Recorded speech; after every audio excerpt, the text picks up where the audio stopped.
vou ficar com essa.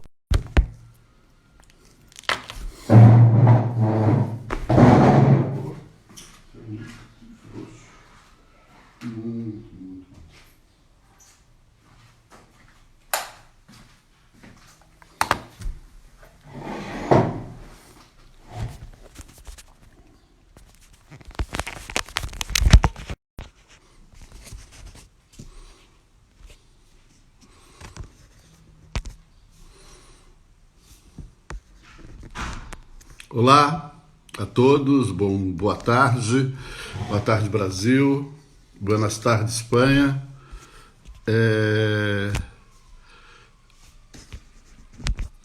Vamos ter a nossa live agora de segunda-feira, sempre, né? E o Jaque está aí hoje ele está aí, ele voltou, né? Daqui a pouco ele deve estar entrando. Olá, meu irmão! E aí, Disney? Essa live demorou 7 dias, cara. Começou segunda-feira passada e chegamos hoje nela. E aí, tudo bem? Tudo bem, graças a Deus. E por aí, tudo bem? Tudo bem, graças a Deus também. E a esposa chegou direitinho? Graças a Deus, graças a Deus, graças a Deus. Tá bem, graças a Deus. Que legal, que Chegou. legal. Uma Que viagem de legal. 36 horas, mas foi bom. Foi 36 bom, horas. né? Ela foi viajar, ela quase Chato. fez a volta ao mundo, né? Ela quase fez a É volta ao aqueles voos mundo. baratos que a gente compra, né? Aquele voo barato que a gente Sim, compra, que tem isso. você vai e volta para não sei o quê, vai dando volta no mundo todo até chegar. E aí, tá tudo bem por aí? Isso aí. Tudo bem, tudo tranquilo, dentro dessas possibilidades. E aí, na sua região, vocês entraram na fase 1 ou ainda estão na fase 0? A Córdoba está fase 1 já, a gente já está podendo fazer algumas coisas, apesar que o número de contágio aumentou aqui, né? Aumentou? Aumentou. Aumentou. A gente passou Então, 2 semanas aqui na cidade, não, 15 dias aqui na cidade sem nenhum contágio. Sem registro de sim. nenhum contágio. E aí, agora com a liberação para fazer atividade física, o pessoal abusou um pouco aqui na cidade, né? O espanhol é muito festivo, né? O pessoal pensa que diferente dos portugueses, que são bem retraídos dentro de casa, cada um na sua própria vida, o espanhol está ficando louco, porque a vida não é no bar, né? Tudo acontece de em torno do bar, da cafeteria. E fala assim, ó, É verdade. pode sair com as crianças de tal hora a tal hora. Teve gente alugando criança para poder sair na rua. Eu quase fiz isso. Eu quase fiz isso. Então, Mas tem uma criança aqui e o pessoal saiu doido. o problema é que a criança que eu tenho na igreja, ela mora 2,5 km da igreja. Então não dá para andar com ela. Ah, pode. Aí não dá. Mas é tão interessante que ela não é tão criança, é uma moça, é uma menina de 11 anos, e ela não quis É. sair por causa quando o pai dela chegava do trabalho, do mercado, só faltava tomar banho fora de casa, para entrar em casa. Então ela falou, não, eu não quero passar por essa paranoia toda aí, não. Porque a vovó mora ali com ela, né? A vovó tem 82 anos, então estão tendo o maior cuidado Ah, possível, né? Mas não os entendo. latinos em geral são muito festeiros, né? Os latinos em geral Aqui, são festeiros. O espanhol,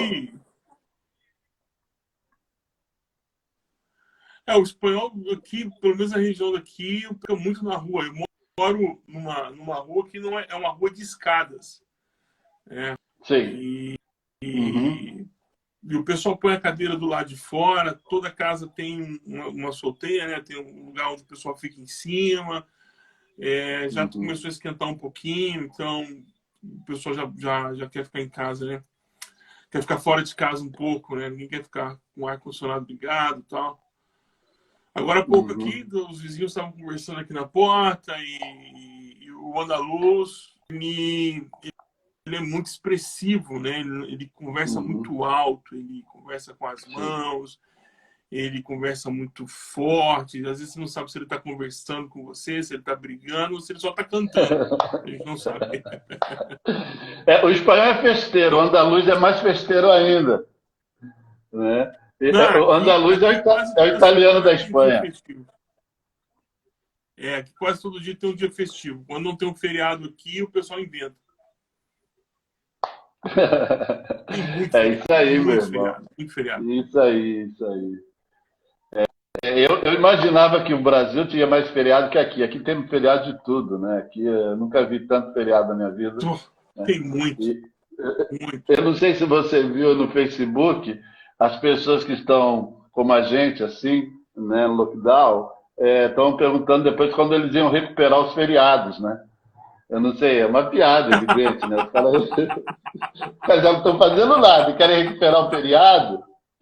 É loucura, é loucura, é loucura. Não, bem interessante, porque é o seguinte, os meninos estão tendo aula por Classroom, outros métodos aqui de AD, e aí você pode falar com o professor só das 8h30 às 2h, das 5 às 8h. Não pode mandar nem e-mail para ele fora desse horário. E no feriado você não pode nem entrar em contato com ele, nada, nem o WhatsApp, nada funciona, grupo, nada funciona. Feriado é feriado. É incrível, incrível, incrível, incrível. É interessante, é interessante. E a igreja está funcionando bem? Não, assim, tá, né? Por WhatsApp, tá funcionando. Funciona bem. Os grupos, os vocês vão... Quem entrou na fase 1 já pode entrar no culto, ter culto semana que vem. Vocês vão ter ou não? Conversamos, o pastor conversou com o prefeito aqui, conversou também com o chefe de polícia, né?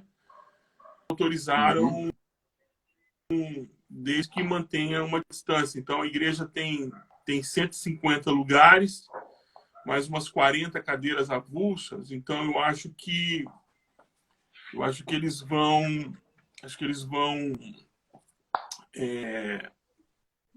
fazer separar. Eu mesmo não vou. Eu já tenho combinado com o pastor que eu devo ir por volta de julho ou agosto. Porque eu vou esperar o primeiro rebrote, o segundo rebrote, daí eu vou. Porque com a minha enfermidade eu não quero correr o risco, né, cara? Com a imunidade baixa. E nem deve, né? E nem deve. Correr o risco. Então eu quero manter. Talvez eu volte a dar aula, né? Porque eu tenho um distanciamento social tranquilo, mas o culto não. Vai ser difícil aqui, porque o pessoal é acostumado a dar 2 beijos e cumprimentar segurando a mão, tem que cumprimentar um por um. É complicado aqui é complicado. Aqui é estranho. Você não pode fazer uma ação geral, você tem que pegar cada um tal. Vai ser bem estranho, né? Independente disso, em qualquer lugar vai ser bem estranho. Aqui também, né? Porque, imagine, né? Aqui eu não sei como é que é em Valência, mas aqui é muito caloroso. Eu sei. O andaluz é o mais caloroso que existe, né? E, não, em Valência também, mas não é tão caloroso que nem o andaluz, né? A mulher do nosso pastor, um dos pastores da igreja, é andaluz, né? Então, ela é bem carinhosa, bem querida, né? Gosta de abraçar, gosta de segurar a mão. Gosta. São pessoas muito afáveis, né? Eu digo que o andaluz é o nosso Nordeste, né? O Brasil todo mas o Nordeste ele tem mais calor humano, mais abraço, mais beijo, né? E o andaluz tem um pouquinho parecido com isso, né? Aqui nós ainda estamos na fase 0, né? Porque nós não fomos ainda aprovados para a fase 1, né? Então nós estamos aqui apenas caminhando, 1 quilômetro de casa, nós estamos aqui, né? Mas a igreja está funcionando bem. E eu tenho achado interessante a igreja, eu já tinha dito isso no começo, a igreja que tem algo a dizer, ela está indo bem, ela não está tendo problemas assim financeiros, nem problema de comunhão, nem problema de dispersar as pessoas. Está juntando até gente nova que não participava, gente que nunca teve uma experiência com Deus está tendo, né? Então, eu estou vendo isso também no Brasil. Eu tenho uma igreja que nos abençoa, em Canoas, e é uma igreja grande, mais de 1.000 pessoas, e eles não voltaram. E olha que o Rio Grande do Sul foi permitido, e eles eles não vão voltar e nem tem pressa para voltar, né? Porque, é como eles disseram, nós somos uma família, então essa família não dispersa, ela não necessita estar junto. É importante estar junto, é muito importante estar junto, eu não nego isso, mas a questão toda é cuidado principalmente da vida das pessoas, né? Porque Então, não adianta estar junto hoje com risco. Pode falar, então, perdão. não, porque quando você tem uma base bem estruturada, né, você estabelece a relação, e da relação você estabelece as outras coisas, fica mais fácil, porque o templo, né, o salão do culto, não é o centro do processo que desencadeia as coisas. Ele é mais um ambiente. Então, ele foi substituído pela internet. Que legal, isso é bom. Eu vejo isso como uma coisa positiva. O seu sinal está cortando muito, está travando muito, tem gente já Então, reclamando aqui, né? E é o seu sinal. E você, como é o convidado de honra, sempre à bem, segunda-feira, quando você não fica no aeroporto buscando a sua esposa, né? não, será que é o meu? Não sei. Eu acho que é Eu mudei o. aqui. Vamos, Eu mudei. vamos dar uma Para melhorada mim, aqui nisso. o que está travando é o seu.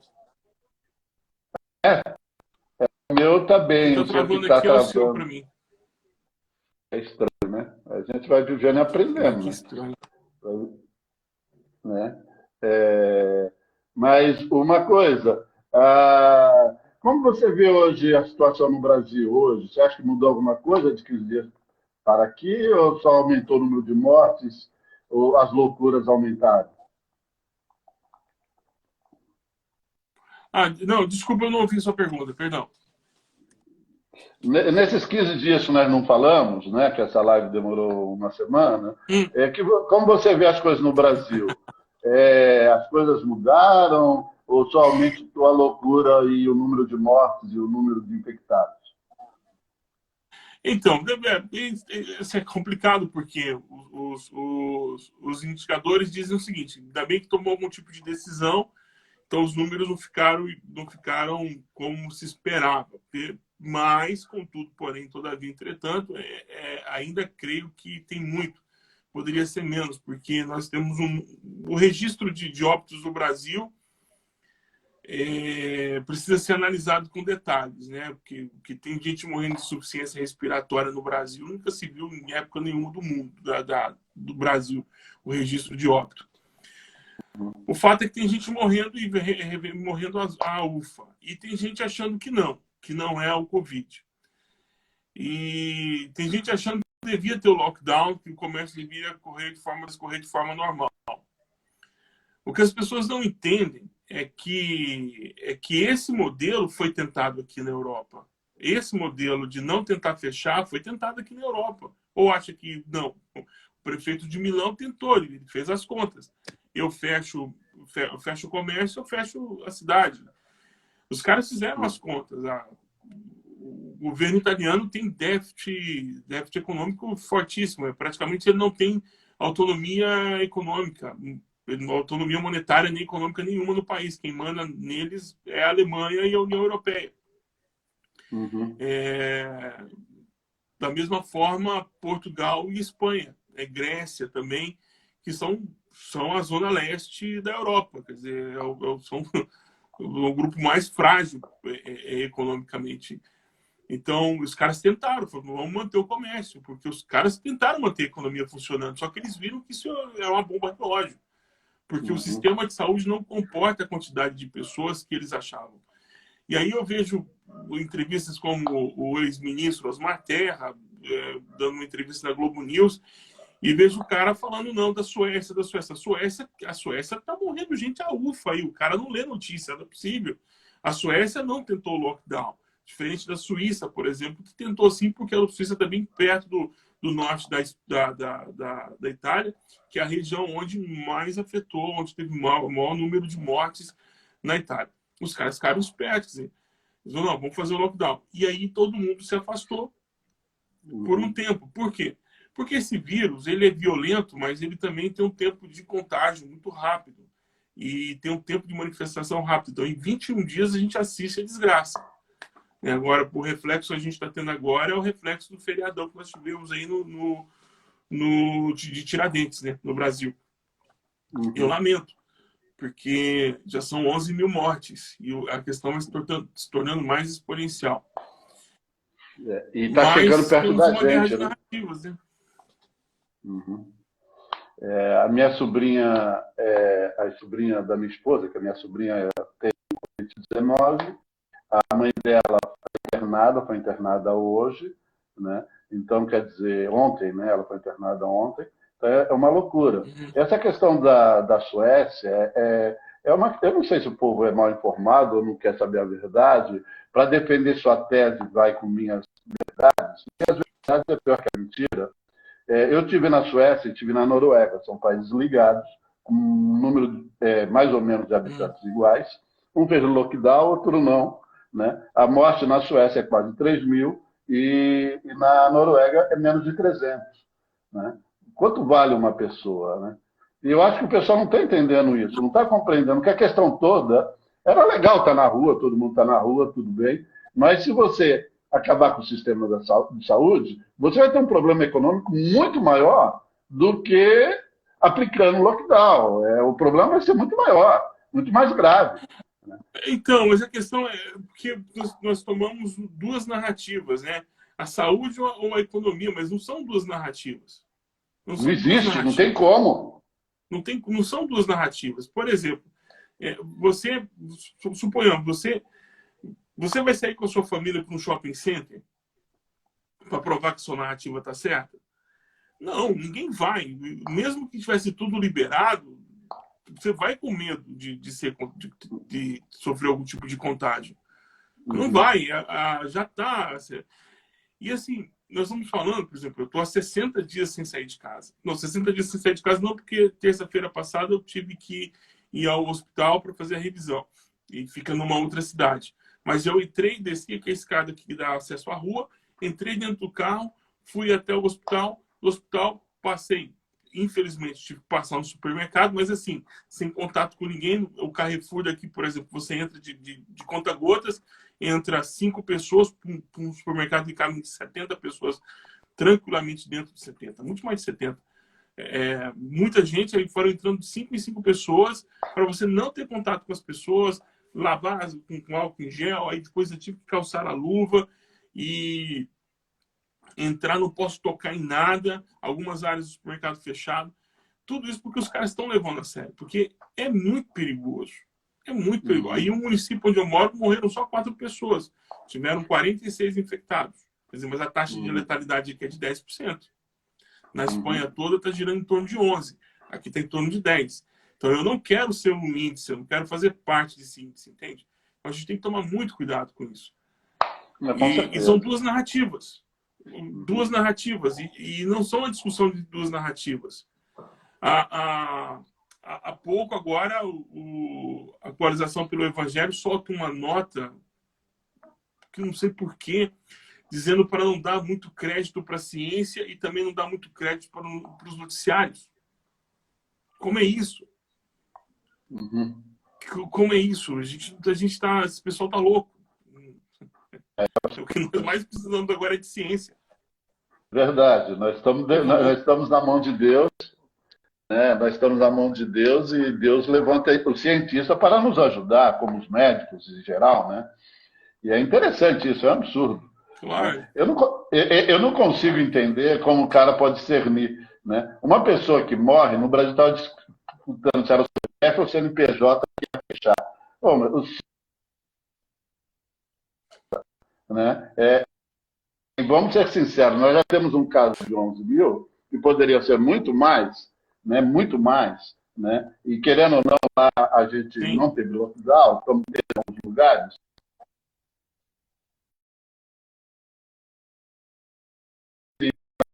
Diotomia aqui não.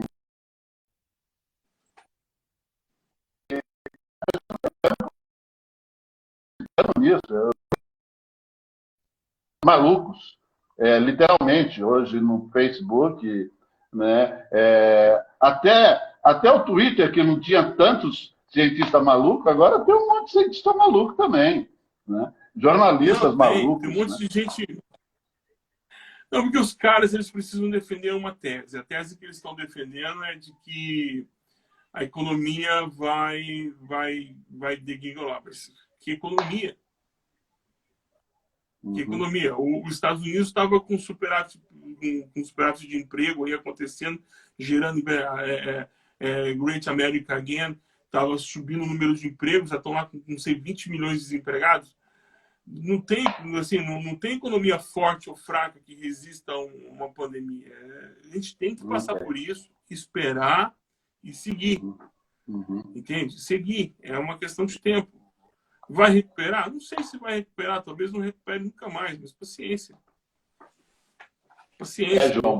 quero estar vivo para saber se vai dar certo ou não. Morto não adianta. O João está dizendo que no Twitter tem mais cientista que gente. E no Face também. A minha questão toda é a postura Não, nossa, né? A nossa igreja teria que ser uma igreja mais complacente, mais misericordiosa, né? Pensar primeiramente na vida. Não tem nada mais importante, sim. relevante que a vida. Não existe economia sem vida. Não, é Né? Não existe interessante economia porque sem vida.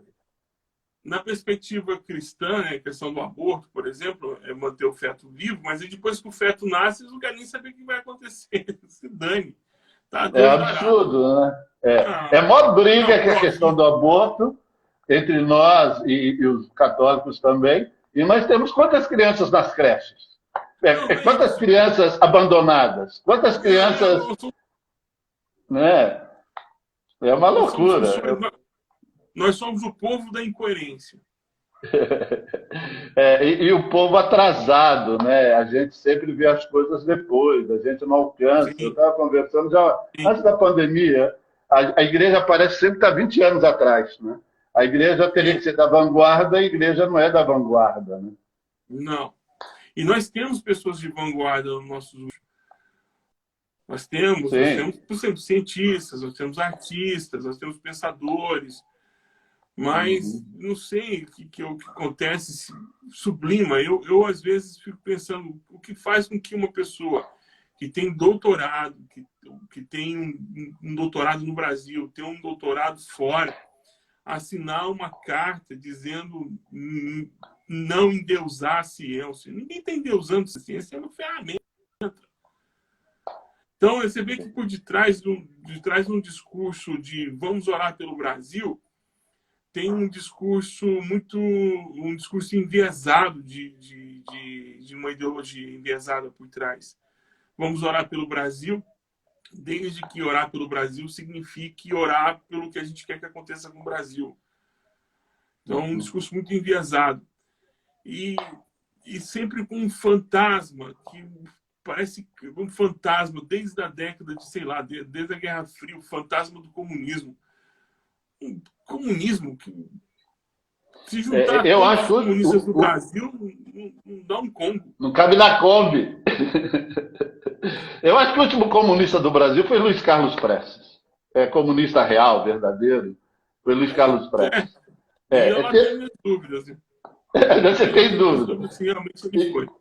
Tem o PSTU, o PCO, né, que são partidos assim, mais radicais, né, mas eles são infinitamente pequenos, né, mas eu não sei nem se eles sabem o que é isso, na sua essência. Eles têm a sua visão, né? Mas eu não sei, eu não consigo entender. Eu acho particularmente, e não só sobre isso, mas questão teológica também, questão política também, a ideia é perder o foco. Você fica gastando energia, tempo, né, tudo que você tem, discutindo coisas que não é para você discutir. Né? Eu acho que nisso o diabo é fera, cara. Ele faz Sim. a gente perder o foco legal, né, e a gente esquece. Eu não sei se você chegou a ver o programa, nós ganhamos um programa aqui na TV, a TV da Comunidade Valenciana, do governo, e nos deram 15 minutos para o Conselho de Igrejas da Comunidade Valenciana. E o Marcos Zapata, né? E o Marcos Zapata, ele estava dizendo sobre isso, né? A gente acaba perdendo tempo, gastando a nossa energia para apagar fogo ali, apagar fogo aqui, sabe? E o que a gente não faz o que deveria fazer. Eu achei muito interessante. Ele falou que está revendo a maneira dele fazer a obra que Deus o mandou fazer. Né? Eu acho fazer aquilo. Não é nada complicado. Não, Não é é o mais complicado, é muito simples. simples. É muito A simples, é gente, verdade. a gente entra, tem muito cavalo de Troia. Aliás, Uhum, eu não me lembro, assim, né? Não me lembro desde a minha época de novo convertido, que é para mais de 30 anos, em que o púlpito ele tenha tido autonomia de ditar a pauta, entende? É sempre uma uhum, pauta respondendo outra pauta. Eu cresci com a pauta de uma igreja que lutava contra a pentecostalização da igreja. Então, a última onda, que ela começa na década de 60. Então, na minha região, lá em Goiás, chegou lá para final da década de 90, final da 80, início da década de 90, aconteceram as últimas ondas de pentecostalização. Então, mais medo de perder a propriedade, na verdade, né? Porque ninguém estava preocupado em perder uhum, pessoas absoluto, né? O negócio era perder a propriedade. E essa pauta, depois veio a pauta das igrejas mais avivadinhas, né? Que eles chamavam, que são as igrejas Fonte da Vida, Sara Nossa Terra, esse grupo que surgiu. E depois a pauta passou a ser a igreja da teologia da prosperidade, passou a ser as causas identitárias, agora a pauta passou a ser a política. Cara, quando é que nós vamos pegar a pauta de volta? Porque ela foi sequestrada. O púlpito uhum, foi sequestrado. Então, eu lembro de uma professora que dizia o seguinte, que a causa, essas causas identitárias, elas são um cavalo de Troia para os evangélicos. Por quê? Porque ninguém está discutindo isso. sim. Ninguém está discutindo isso. Aí alguém vem falar casamento homoafetivo. Assim, mas isso não pode acontecer na igreja, não sei o quê, não sei o quê, não sei o que, aquela coisa toda. E aí nós vamos todos como um movimento de manada em cima desse tema. Mas esse Uhum, tema, ele é importante, ele tem o seu lugar, mas ele não tem a importância do lugar diante de outros temas que nós temos, muito mais uhum, sérios, como, por exemplo, a manutenção do emprego, a manutenção da segurança, o direito ao acesso à saúde. Quer dizer, não interessa se o cara... Interessa se o cara está casado com outro cara? Ok. Mas interessa mais saber se o cara que está casado tem emprego. Se o cara que está uhum, casado com outro cara tem acesso à saúde. Se o cara que uhum, está casado com outro cara tem comida no prato. Esses temas são mais importantes. uhum, Esses temas. Se ele tem uma previdência que não seja uma previdência que vai acabar com ele, aí nós somos preocupados com um cara casado com outro cara. Ok, é um tema para a igreja ortodoxa, protestante, ortodoxa, de recorte conservador? É um tema, mas não é um tema que deveria ser tão caro para nós, como fizeram tornar-se um tema caro para nós. uhum. E aí É levantam as incrível. polarizações, né?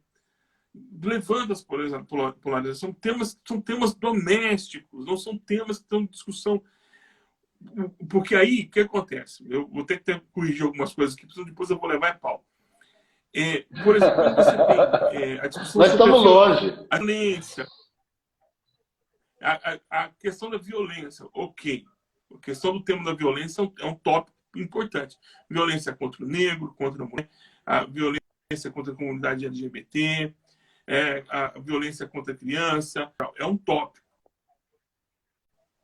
É um tópico. Desse tópico, nós temos esses subtópicos. É importante tratar esses subtópicos sobre violência, porque é um tema que a gente tem que tratar. Ok? É um tema. Uhum, uhum. Mas daí, eu transformar isso num cavalo de batalha, não é. Não é. Por quê? Porque acaba sendo um problema doméstico.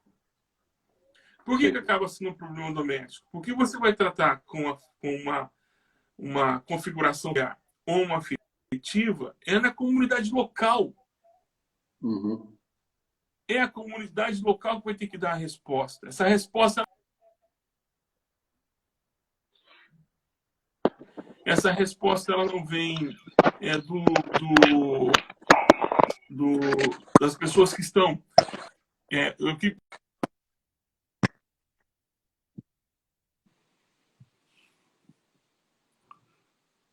você que saiu fora? Você viu? Você fica mexendo com isso, cara. Tem a questão espiritual nisso. Desculpa, tocou o telefone aqui, atrapalhou um pouco. Desculpa. É uma batalha espiritual. Hoje está difícil. A gente vai tocar também nesse tema, né? Não, é porque, por exemplo, quando surge... Quando a gente vai tocar nesse tema, esse é um tema que acaba caindo na comunidade local. Uhum. Não é uma decisão denominacional. As decisões denominacionais são intracorpos da denominação para a ordenação de pessoas que têm relacionamentos homoafetivos ou não, homossexuais ou não. Então, isso já é a questão da denominação. Aí, quando você sai desse nível, ela acaba caindo no colo do pastor local. Então, não é uma discussão ampla, no sentido de que a gente tem que transformar numa pauta nacional. Esse é meu ponto de vista. Esse é meu ponto de vista. E esse cavalo de Troia veio, e com esse cavalo de Troia veio aquela tal da mamadeira, aquela mamadeira que o Bolsonaro levou lá, veio o tal do kit gay, que pegou a grande massa de evangélicos que são de cunho conservador e levou esse pessoal como gado que leva para abatedouro e hipnotizar essas pessoas de tal forma que agora é difícil tirar essas pessoas desse lugar. E é difícil tirar essas pessoas desse lugar. Então, qualquer narrativa que provém do governo, ou de pessoas que estão que os hipnotizaram, eles vão responder como positivo. Por isso que essa questão do coronavírus e outras coisas, porque tudo isso é o tal do medo do comunismo. Porque o comunismo vai trazer as questões de gênero, vai fazer com que o homem obrigue a ser casado com um homem, e uma mulher obriga uma mulher a casar com uma mulher, e obriga os nossos filhos a se casarem com... no meu ponto de vista, essas questões elas devem ser tratadas no escopo da igreja local. É ela que vai definir esse posicionamento, se ela vai receber casais homoafetivos ou não. Quando se trata de denominações, aí o caso é se vai aceitar obreiros ou oficiais que são homossexuais. Aí é uma questão da denominação. Mas em termos de discussão nacional, é inócua. Isso está fazendo a gente ganhar dinheiro. É inócua. É inócua. Inócua, porque está levantando gente com protagonismo. Inócua. Por quê? O Silas Malafaia representa você? Não. Ele não me representa. No entanto, ele acaba sendo o nosso representante porque na batalha contra esse inimigo da questão da comunidade LGBT, ele é o grande baluarte, é o cara que é chamado, é o cara que é referenciado. Por quê? Porque as pessoas pensam que nós pensamos como um bloco, quando isso é uma decisão da igreja local. Isso é uma decisão do pastor e do seu conselho de forma local. Ele que tem que arcar. Mas essa comunidade está organizada e está tentando mudar as leis. Ora, é importante lembrar aos irmãos e às irmãs que nós somos regidos por estatutos. Nós somos associações regidas por estatuto. Por exemplo, mesmo que eu queira e eu não quero, mesmo que eu queira, mas eu não quero participar de uma loja maçônica, eu tenho que passar por todo o rito. Não é simplesmente chegar lá e falar assim, eu quero assinar minha carteirinha aí, minha fichinha. Por quê? Porque existe um estatuto, existe um regramento, existe uma proteção, e eles elaboram a forma de você se tornar membro. Nós estamos protegidos pelos nossos estatutos. Nós estamos protegidos. Mas a comunidade, eles são muito fortes, eles querem destruir a família. Meu irmão, sabe o que destrói a família? O que destrói a família é desemprego, é fome. O que desestrutura uma família é um pai e uma mãe que não têm estabilidade emocional, é gente mal discipulada, gente mal disciplinada. Porque eu vejo nas comunidades onde eu pastoreei mais gente com crise no casamento por conta dos seus próprios problemas, porque o cara quer simplesmente casar com outro cara. Sim. Eu ainda não encontrei um caso, eu particularmente não encontrei um caso ainda nesse tanto tempo de militância como pastor, encontrar um cara que vira para mim e fala assim, pastor, eu tô deixando minha mulher porque eu tô apaixonado por outro cara. Eu ainda não tive esse problema. Então, dentro da minha realidade de igreja local, esse problema não existe. Ah, mas temos que discutir isso de forma geral, ampla. Temos, é a minha pergunta. Ou isso não é uma cortina de fumaça para temas mais importantes, como, por exemplo, desigualdade social. Os irmãos no Brasil não têm noção do que é desigualdade, o que é um país com menos desigualdade social. Um país com menos desigualdade social gera alguns problemas que a gente não tem no Brasil. Por exemplo, convencer um jovem de 16 anos a continuar estudando, por exemplo, porque o estudo aqui na Espanha é obrigatório até os 16 anos. Forçá-lo a ir à universidade. Ele pergunta para mim, por que eu vou à universidade? Gastar lá mais 4, 5, 6 anos, tendo que gastar dinheiro, tendo que ir para a faculdade, porque quando eu me formar, por exemplo, um curso de Direito ou um curso de Medicina, eu vou ganhar 500 ou 600 euros mais do que um cara que colhe morango numa cidade aqui, perto de mim. O cara colhendo morango ganha quase igual o cara ganha um médico início de carreira aqui, ou uma diferença de 600, 700 euros. Eu falo, 700 euros não vai me fazer estudar mais 10 anos. Esses 700 euros não abrem um bar. Para pegar essa diferença aí, 700 euros, eu vou cantar na noite. O cara não vai estudar. Um problema que, por exemplo, no Brasil não tem, porque você quer aumentar a sua renda, você tem que ir para a universidade. Claro. Então, os irmãos não sabem o que é um país com uma diferença salarial muito, muito pequena. Entende? Não sabem o que é isso. As pessoas se assustam, não sabem. Então, essa é a nossa luta. Diminuir essa injustiça social. Diminuir isso. São outras pautas. Outras pautas. Totalmente. Nós estamos... Totalmente. Eu acho estranho. E a gente fica perdendo tempo, né, com isso aí, com essas cortinas de fumaça, e isso se torna um baluarte da igreja, né? E esse não é o papel da igreja, né? O papel da igreja é cuidar das pessoas, estar com as pessoas, abençoar as pessoas, né? E respeitar os outros, né? Você vê a mensagem de Jesus. A mensagem de Jesus, algumas vezes que ele se altera, é contra os fariseus, é contra os religiosos. Toda a alteração de Jesus não tem nada a ver contra o pecado X, o pecado B, ou o pecado A, né? A palavra dele não é essa. Ele é contra a hipocrisia, ele é muito claro contra a hipocrisia. Ele, ali, quando o local que era para estar os não-judeus, os prosélitos, estavam bem fazendo compra e venda, que era o local do gentil, para assistir à reunião ali na sinagoga.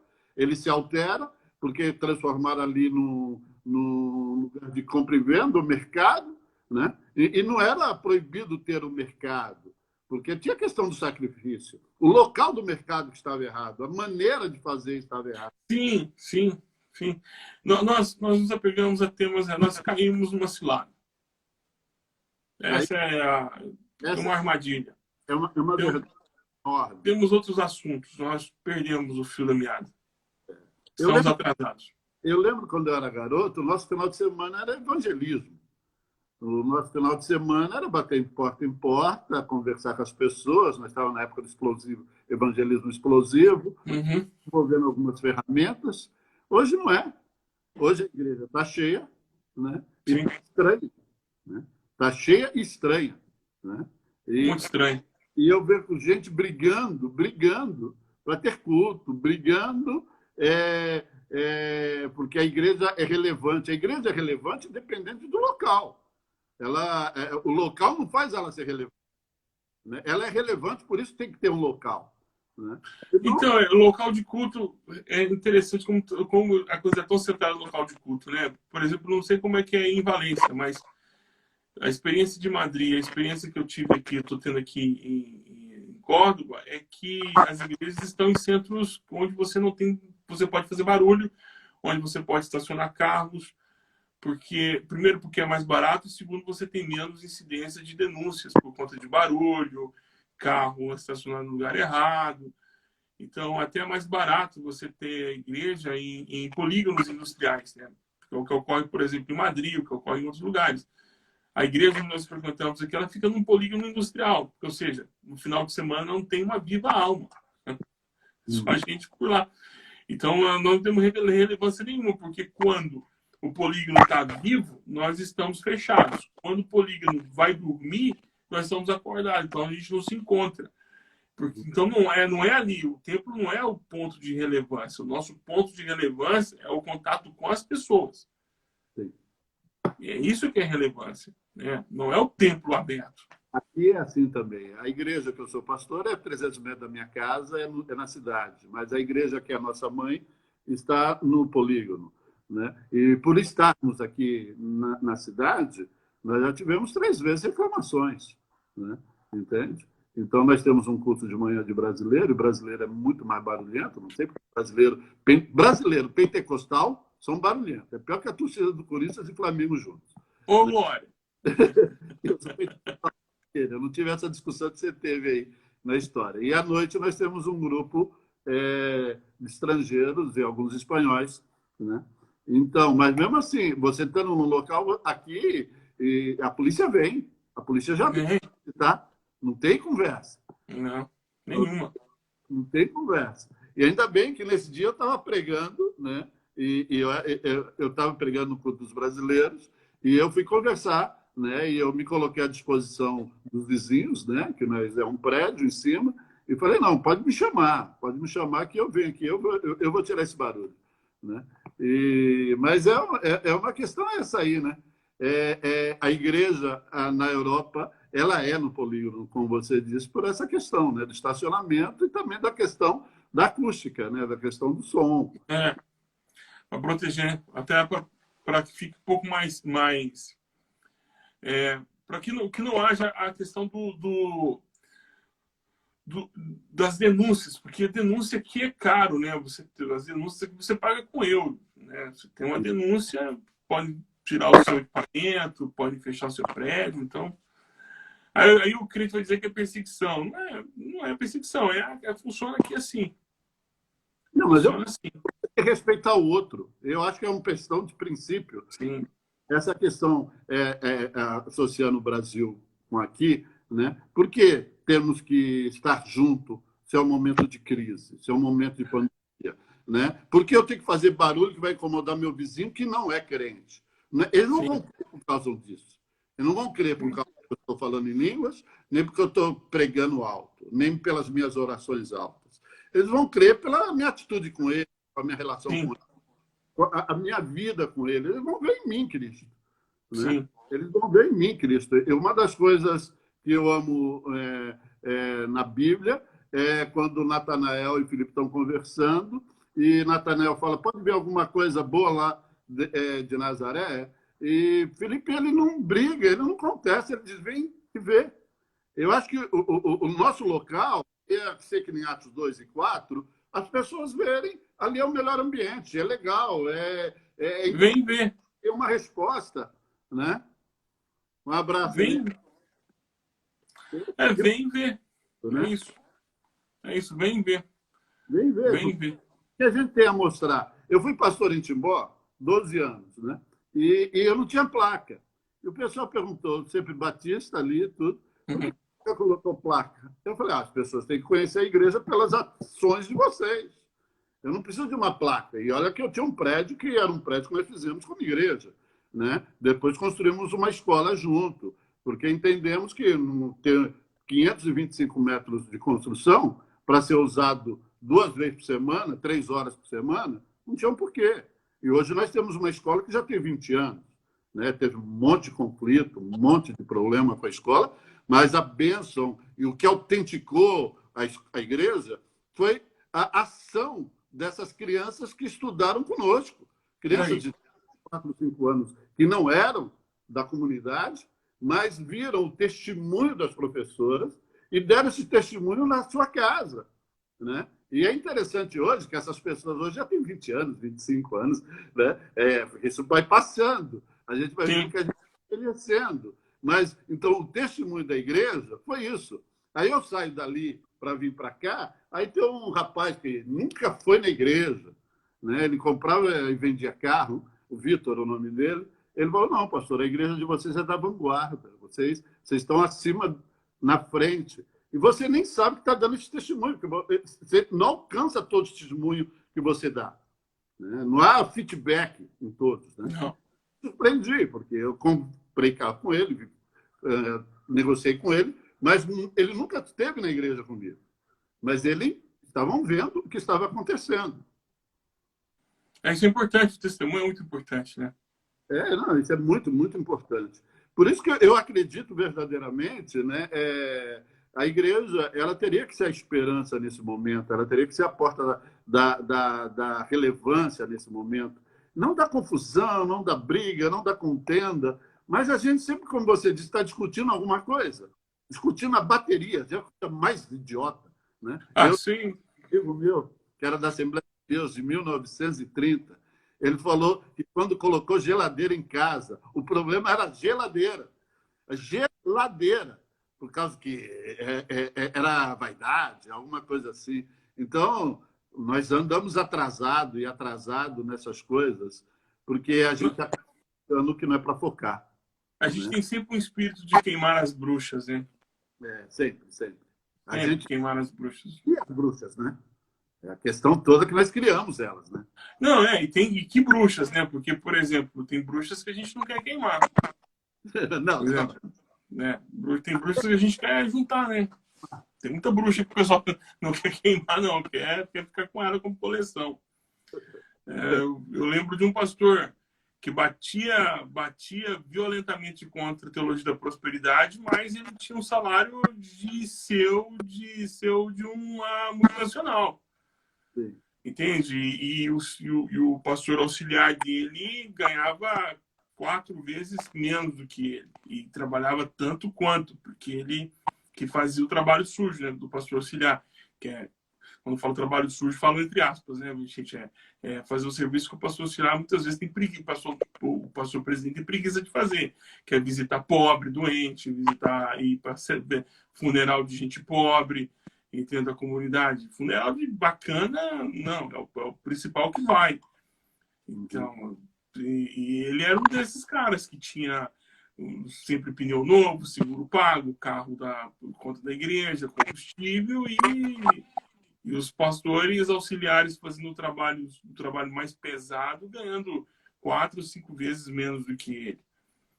E ele falava na teologia da prosperidade, bate na teologia da prosperidade, mas ele não batia na prosperidade dele, né? Na prosperidade dele ele não batia. E eu me lembro de uma reunião que teve, esse amigo me confidenciando, dizendo que fizeram uma reunião dos pastores auxiliares. Vamos dar uma aumentadinha aqui, né? Vamos reunir o pessoal, tal. O pessoal sentir que a gente está trabalhando, né? E aí na reunião ele diz, vocês querem tirar do meu para colocar para vocês? Quer dizer, né? E é o correto. Complicado.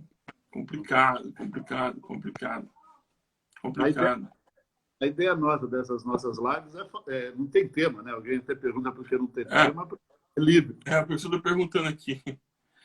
Tem a Eliette perguntando, acho que fiz uma pergunta, né? Uhum. Sim. Ela falou que é difícil acreditar em pastores, o pastor que bate na teologia da prosperidade como se estivesse impondo a ordem mundial, ou seja, a pregação pelo medo. Tem muito. Até a teologia, essa teologia do medo, ela existe. Ela existe e funciona, viu? Funciona muito bem. Porque eu vi. Eu vou colocar um exemplo aqui, porque a gente trabalha muito a castidade a gente trabalha a juventude castra a juventude. Sim. E aí depois põe ele dentro de um casamento e não explica. Eu me lembro que funcionava muito na minha época, era engravidar, gravidez indesejada, doenças sexualmente transmissíveis, essas coisas todas. Aí todo mundo perdeu medo de pegar a camisinha no ponto de ônibus, no ponto de saúde. Então, essa teologia não funciona mais, ninguém mais tem medo de fazer nada. Então, você não trabalha no nível da consciência. E quando você trabalha no nível da consciência, da conscientização, da informação, você está criando monstros contra você, o cara pensa, né? Porque amanhã esse cara está tão alimentado de informações que essa informação pode voltar contra mim como um contraditório. Estou ensinando essa pessoa a pensar, estou ensinando essa pessoa a argumentar. E aí gera esse conflito. Eu ouvi esses dias alguém dizendo que não quer enviar os jovens para a universidade porque lá tem um marxismo cultural que está virando na cabeça dos jovens na universidade. Bom, se tiver outro lugar para formar médicos, advogados, enfermeiros, indica aí. Né? Ah, vamos acabar com os professores de esquerda do Brasil porque eles estão fazendo na cabeça. Não é melhor você, então? Não é melhor fazer? Vamos pegar dois caminhos. Não é melhor você, então, pegar o seu rico dinheirinho e abrir uma universidade e uma universidade estritamente com conceitos cristãos? Tá, é uma saída, eu não concordo, mas é uma saída. Uma outra saída não seria, por exemplo, você pegar os melhores pontuados no Enem, aquele menino que tirou 980 no Enem, aquele que tirou 880, e mandar ele fazer pedagogia, por exemplo, em vez de tocar ele no curso de medicina para ele ganhar dinheiro, para ele ensinar outras pessoas, porque ele é muito capaz, se ele tiver vocação do ensino. Também não concordo. Então vamos para a terceira hipótese. Por que você não ensina os seus meninos a pensarem? Essa é a ideia. A fazerem perguntas com coerência, sem precisar abandonar a fé. Uhum. Por que as pessoas têm medo de Nietzsche, têm medo de Schopenhauer, têm medo de Kant, têm medo de outros, têm medo da filosofia, da sociologia? Porque isso vira a cabeça das pessoas. Por que eles têm medo? Porque não se ensina a pensar. Eu não sei se você, mas as perguntas que eu mais recebo são: pastor, eu posso ler esse livro? Pastor, e esse autor aqui, ele é perigoso? Meu irmão, leia o autor, leia o livro. Uhum. Com certeza. Eles parecem que têm medo de entrar numa relação com o livro e o autor, como se tudo que o autor fala é verdade. Tudo que o autor diz, ele deve ser tomado como verdade absoluta. E não é. E não é. Não é. Tem que ter uma leitura crítica.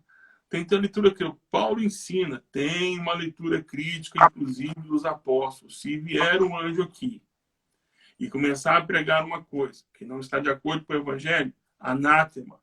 Se eu voltar aqui e começar a pregar uma coisa que não seja o evangelho que eu preguei, anátema. Então tem um referencial, tem uma base e conteste. Ah, não. E compare. Não, o que você está dizendo está nas escrituras. Não, o que está dizendo não está de acordo com a minha fé. Separa. Mas para isso você precisa ensinar. Para isso você precisa abrir a Bíblia e dizer assim: Lei, o que você achou? Não, vamos aprender a ler a Bíblia. Isso tem que gastar tempo, tem que usar isso, custa muito caro. É verdade. Custa muito caro. Eu acho que falta berianos, né? Eu acho a educação, estou falando a nível Brasil e aqui mesmo, eles não têm interesse, eu já não estou falando só para a igreja em geral, porque se essas pessoas forem educadas, se tiverem conhecimentos, não vai entrar em algumas vibes que estão entrando. Vão ter discernimento, não vão acreditar no político X, nem A, nem B, né? E vai ter uma mente crítica. E é interessante que os bereanos estavam vendo Paulo e Silas. Cara, eles estavam vendo o Pelé e o outro lá, eu não posso dizer, eu não sei quem é Silas nessa história. O Didi ou o Garrincha? Ou o Newton Santos. Não, eu acho que ele estava mais assim para um Mário Kempis. Isso é das antigas. Pode ser. Pode ser. Não, mas era um cara bom. Então, quer dizer, eram gente... E a igreja bereana, ela está sendo formada, cara. A igreja bereana não é uma igreja que já tinha 100 anos. Ela é uma igreja nova, estava tudo começando. Né? Então, é difícil ensinar esse povo a pensar, esse povo a querer pensar. Né? Mas essa moçada quer aprender. Tem gente que quer aprender, que tem fome, tem sede de justiça, e tem fome e sede de conhecimento. Né? Porque nós precisamos de pessoas que fazem a gente pensar, que fazem a gente refletir, que fazem a gente rever conceitos. E não só isso, é ampliar o nível seu de percepção das coisas ao ponto de você olhar para as afirmações do que você crê, não para derrubar, mas para depurar. Porque uma leitura bíblica a partir do meu olhar, por exemplo, eu leio a Bíblia e explico para a comunidade, é uma coisa. Quando você lê a Bíblia e você faz a reflexão dela, é outra coisa. E quando essas duas coisas se encontram, assim, aquilo que eu te ensinei com aquilo que você viu, você faz a síntese. Claro. Você começa a pensar, você começa a reelaborar. E aí, nesse choque, claro que tem contradições. Essas contradições, elas precisam ser expostas e trabalhadas. Não é simplesmente no ponto assim, ah, Deus quis. Ah, porque Deus... Não, não. Se você não sabe, tenha a hombridade, né? Ou tenha a delicadeza de dizer, olha, eu não sei. Uhum. Não sei. Há coisas que estão no texto bíblico que também me confrontam, mas o que eu sei, as premissas que me sustentam aqui, é que o que está dito aqui é verdade, porque eu creio que a Bíblia é a palavra de Deus, então eu creio que é verdade. Agora, extrair o que essa verdade tem para mim hoje, eu não consigo. Uhum. Então, há coisas que eu não consigo chegar. Por isso tem os teólogos, por isso tem as academias, por isso tem os dicionários, por isso tem um monte de coisa acontecendo ao nosso redor, que pode nos ajudar até a lançar luz sobre o texto para daí extrairmos a verdade. Mas a verdade está contida. Eu só não sei ainda como ela é. Mas que ela está contida aqui dentro dela. Ela está aqui, ela é aqui, ela está nesse texto, mas eu não sei o que fazer. Mas alguns pastores têm medo disso. Eles possuem, alguns dos nossos colegas, eles possuem medo da palavra eu não sei, eu ainda não li, eu não descobri como é, ou pedir para que até mesmo um irmão da própria comunidade, que tem um pouco mais de acesso, diga, olha, por aí, olha só, eu não sei o que é isso aqui. Você podia dizer para esse irmão? Eu me lembro de uma coisa, a gente estava reformando o telhado da igreja, ia trocar a telha ia trocar o telhado, e na troca do telhado aconteceu uma coisa. Batista, né? Não sei se você sabe quantos batistas precisam para troca de lâmpada, né? Precisa de um batista para trocar a lâmpada, mas precisa de 600 reuniões para decidir trocar a lâmpada. E aí nós estávamos decidindo que eu trocar o telhado, uma irmã levanta e fala, mas eu acho que esse telhado aí não é bom. Aí eu perguntei para ela, a irmã é arquiteta? Não. A irmã é mestre de obras? A irmã é engenheira? Não. A irmã trabalha com material de construção? Não. A irmã entende de telhado? Não, eu só acho que não fica bom. Se a irmã não entende o que é de telhado, então a irmã não pode dar opinião. Claro. Eu não posso dar opinião sobre telhado. Eu não tenho especialidade com telhado. Quem tem especialidade com telhado é o irmão ali. Ó. O irmão ali é pedreiro. Vamos ouvir ele. Aí ele fala as coisas boas do telhado. Aí aquilo lá é mestre de obra. Aí os dois conversando. Aí, diante das informações, o que eu posso emprestar para a comunidade é meu bom senso. Não, gente, o bom senso diz que a gente tem que colocar esse telhado. Ele é mais barato, mais eficiente e resolve o nosso problema. Então, o bom senso diz, nessa direção eu vou. Então, tem temas, por exemplo, que eu não domino na teologia.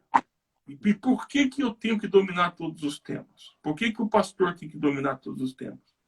Nós somos um colegiado. E aí os nossos colegas possuem esse medo de dizer que eu não sei. E mais do que isso, não tem a humildade de entender que na comunidade existem pessoas que sabem mais do que ele. E que isso não é o problema. Isso não é o problema saber mais. Né? E alguns dos nossos, eu vejo muitas vezes alguns falando que o pastor da minha comunidade é muito preguiçoso, não gosta de ler. O pastor da minha comunidade, ele é muito gente boa, ele é um cara visitador, mas os sermões deles são muito ruins. Ah, o pastor da minha igreja, o pastor que é o pastor lá da igreja, é uma pessoa muito amável, muito carinhosa, mas os estudos bíblicos dele é tudo cópia de livro. Ele vai lá, abre um livro e começa a ler o livro pra gente. É maçante, é ruim. Você não chega para ele e diz assim... Tenta finalizar. Agradeço a ok. que ouviram, que estão conosco. Segunda-feira estaremos de novo. Um abraço. Mas finaliza aí, meu irmão. Você tem 40 segundos. Não, então, pastor... Então é isso. Nós não podemos ter medo de pensar. De jeito nenhum. O medo de pensar e de refletir nos levou ao movimento de manada. E esse movimento de manada está levando gente a morrer. Esse é o problema. Essa é a sequência. Nós não pensamos, não ensinamos as pessoas a pensarem, estamos discutindo aquilo que não precisa ser discutido, porque nós não temos a capacidade de sintetizar, de fazer a síntese das informações que nós temos e reelaborarmos uma linha de pensamento próprio. Estamos hipnotizados e estamos conduzindo pessoas à morte porque estamos abraçados a uma narrativa. Tudo isso